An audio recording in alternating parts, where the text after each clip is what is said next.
याचा अभ्यास करा, याचं निरीक्षण करा आणि नंतर तुम्ही या गोष्टी अंमलात आणा. हे शास्त्र आहे, ही माहिती तुम्हाला या स्वामी समर्थ केंद्राच्या माध्यमातून खरं तर दिली जाते. आणि या 21व्या युगामध्ये भगवंत कुणाला आशीर्वाद देतो?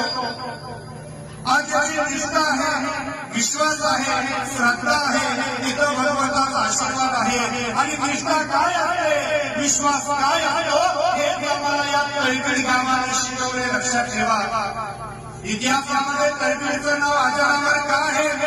याच आमच्या तळेकडीचे सुपुत्र माननीय श्री हंसाजी मोहिते, ज्यांना मी हंबीरराव मोहिते म्हणतो, स्वराज्याची त्यांनी सेवा केली. या स्वराज्यामध्ये खूप मोठं योगदान त्यांनी दिलं. छत्रपतींच्या चरणाशी असणारी निष्ठा, विश्वास आम्हाला हे शिकवतो की जिथं निष्ठा आहे, विश्वास आहे, तिथं विजय आहे. म्हणून हे स्वराज्य अबाधित राहिलं.